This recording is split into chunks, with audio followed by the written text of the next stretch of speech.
নজর রাখবো সারাদিনের একেবারে বড় খবরের দিকে। প্রয়াত পরিচালক অনিক দত্ত বুধবার দুপুরে আচমকাই আসে দুঃসংবাদ। আর খবর পাওয়া গিয়েছিল হিন্দুস্তান পার্ক এলাকার প্রাক্তন স্ত্রীর বাড়ির ছাদ থেকে পড়ে যান তিনি। পরিচালক থাকতেন ডোভারলেন এলাকার বাড়িতে এবং সঙ্গে সঙ্গে তাকে নিয়ে যাওয়া হয় ঢাকুরিয়া এলাকার একটি বেসরকারি হাসপাতালে।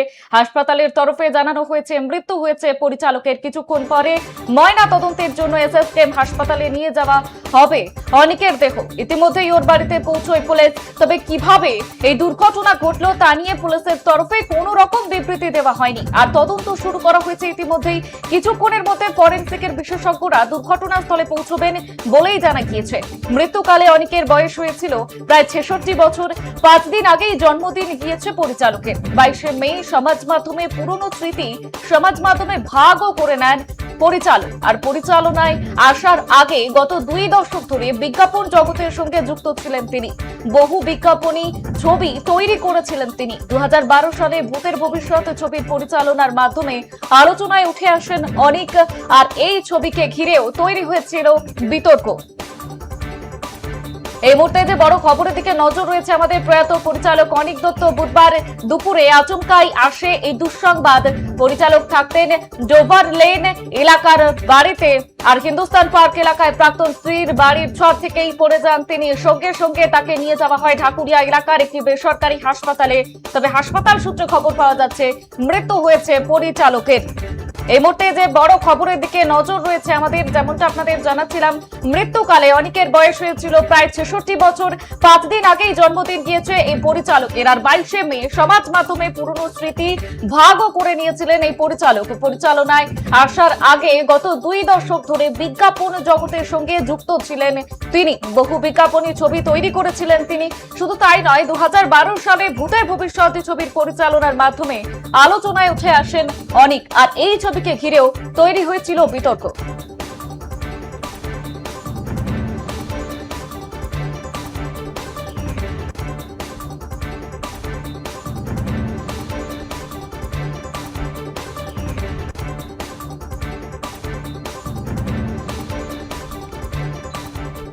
তর্ক আর ঝগড়া করার পর একটা শান্তি আসতো।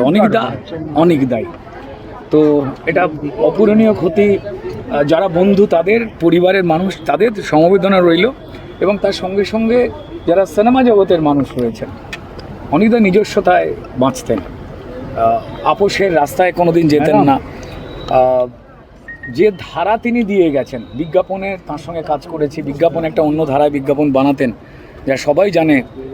তার নাম বিজ্ঞাপন জগতের জন্যই অনেক বড় হয়। তারপর যখন তিনি সিনেমার কাজে হাত দিলেন, সেখানে ভূতের ভবিষ্যৎ এবং তারপর ভবিষ্যতের ভূতে আমার সঙ্গে কাজ করবার কথা হয়েছিল।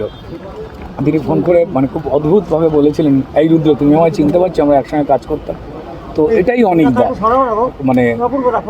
তারপর এই খবরটা, তারপর অপরাজিত। অনেকদা নিজে, আমার মনে হয় যে অপরাজিত একজন মানুষ। কখনো মনে হয়েছিল রিসেন্টলি যে মানসিক অবসাদে ভুগছে? না, দেখা হয়েছিল লাস্ট কথার সময়। জাস্ট আমি বলেছিলাম, তোমার শরীরটা কেমন লাগছে? বললো, না রে, তেমন জুৎসই মনে হচ্ছে না, বুঝলি। এটাই অনেকদার মতোই উত্তর ছিল। লাস্ট মাস দেড়েক আগে একটি প্রিমিয়ারে, দাদা একটু এদিকে, সেই সময়তে মাস দেড়েক দুয়েক আগে একটা প্রিমিয়ারে দেখা হয়েছিল, তখন কথা হয়েছিল। খুব অল্প সময়ের জন্যই শরীরটা খারাপ ছিল বলে চলে গেলেন। কিন্তু এই ঘটনা কেন কি, তার সঠিক তদন্তের মধ্যে দিয়ে নিশ্চয়ই উঠে আসবে। তার পরিবারের প্রতি সমবেদনা রইল এবং আমাদের বিশ্বাস করতে ইচ্ছা করছে না এই খবরটা। ডাক্তাররা মৃত ঘোষণা করে। তো এটা নিয়ে আমরা একটা আনন্যাচারাল ডেথ কেস করেছি। এটার ইনভেস্টিগেশন হচ্ছে। আমরা পোস্টমর্টেম করাবো। এছাড়া এখানে আমাদের সায়েন্টিফিক উইং এসছে, কিছু স্যাম্পেল কালেকশন করেছে। এখানে আমরা ফরেন্সিকও এই জায়গাটা করাবো। কোনো সুইসাইড নোট রিকভারি? একটা সুইসাইড নোট আমরা পেয়েছি, কিন্তু ওটা এক্ষুনি বলা যাবে না ওর ভেতরে কি আছে।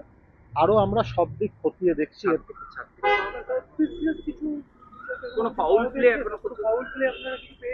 এটার কেন উনি করলেন, এর পেছনে কি কারণ আছে, এটা তদন্তের বিষয় আছে। এটা তদন্ত করে জানা যাবে, সময় লাগবে। লাস্ট কোয়েশ্চেন, বাড়িতে উনি যে ফ্ল্যাটে এসেছিলেন, ওনার ওয়াইফ সেই সময় এখানে ছিলেন? ওনার ওয়াইফ ছিলেন বাড়িতে, কিন্তু উনি বাড়িতে ঢুকেছিলেন, কিছুক্ষণের জন্য এসেছিলেন, সেটা এক্স্যাক্টলি উনি আসার পরে কি হয়েছিল, আমরা যেটা এখন অবধি পেয়েছি উনি অন্য কোনো একটা জায়গায় থাকছিলেন, বাড়িতে এসেছিলেন, তো সেটা এখন আমরা খতিয়ে দেখছি। আমরা এখনো অবধি এরকম কিছু জানতে পারিনি, এটা ইনভেস্টিগেশন আমরা এখন করে দেখছি, এটা পরে সাবসিকুয়েন্টলি কোনো আমরা আশা উইটনেস করি। পাওয়া গেছে উনি যখন ছাদে উঠছেন বা সিসিটিভি ফুটেজ? পড়ার পরে সশব্দে উনি যখন পড়েন তখন এখানে দু চারজন পথচারীও আসেন, এই বাড়ির যারা কিছু রেসিডেন্টও ছুটে আসে, কিন্তু ওনাকে একদম ছাদ থেকে কেউ লাফাতে দেখেছে কিনা সেরকম আমরা পাইনি, কিন্তু পড়ার পরে যখন আওয়াজ হয় তখন লোকে এটার একটু সচেতনতা একটু এদের ইয়ে হয় যে কিছু একটা ঘটনা ঘটেছে, কিউরিয়াস লোকজন আসে তখন দেখতে।